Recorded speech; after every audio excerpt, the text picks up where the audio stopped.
Algeria da Nijar sun rufe shafin sanyin dangantaka tare da ƙaddamar da sabon babi na haɗin gwiwa mai ƙarfi.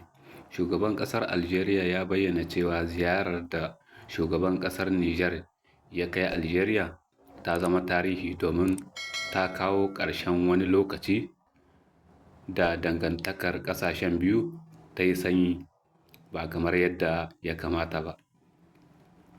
Duk da cewa al'ummomin ƙasashen biyu sun ci gaba da mu'amala a tsakaninsu, ya jaddada da cewa wannan ziyarar ta ɗaga matsayin 'yan uwantaka da abota tsakanin ƙasashen biyu tare da buɗe sabon babi na ƙarfafa haɗin gwiwa a fannoni daban-daban.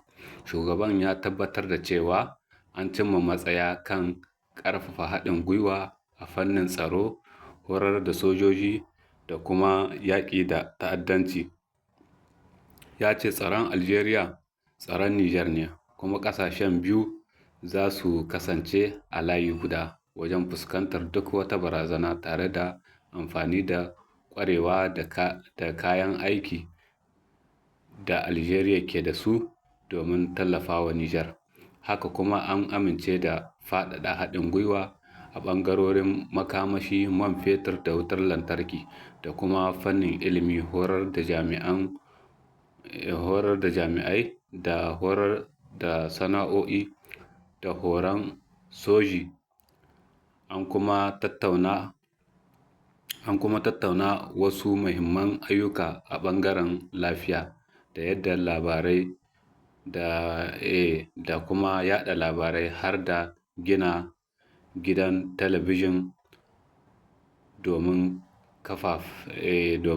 kafafen yaɗa labarai na Nijar.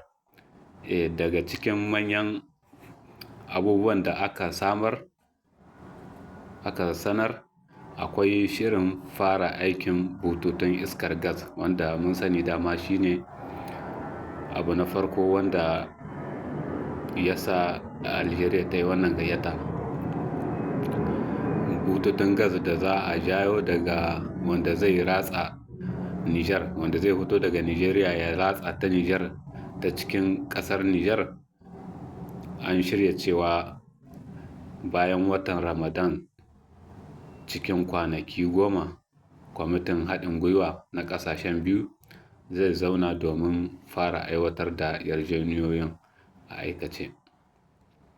A nasa ɓangaren, shugaban Nijar ya bayyana cewa alfaharinsa da ƙarfafa dangantakar tarihi tsakanin al'ummomin biyu ya ba wa matsayin Algeria na goyon bayan cikakken 'yancin kai da zaɓin siyasar cikin gida na Nijar, domin sun ba da cikakken goyon baya ga siyasar cikin gida ta Nijar da yanayin mulkinsu gaba ɗaya. Yana mai cewa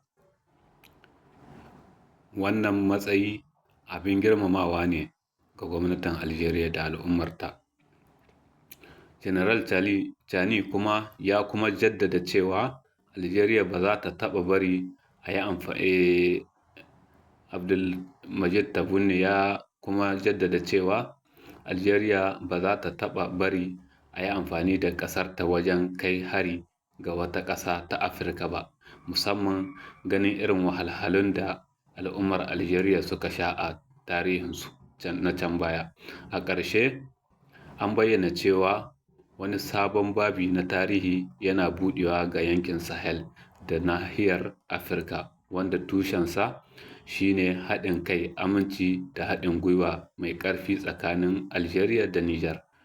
Wassalam, wannan shine ƙarshen labarin.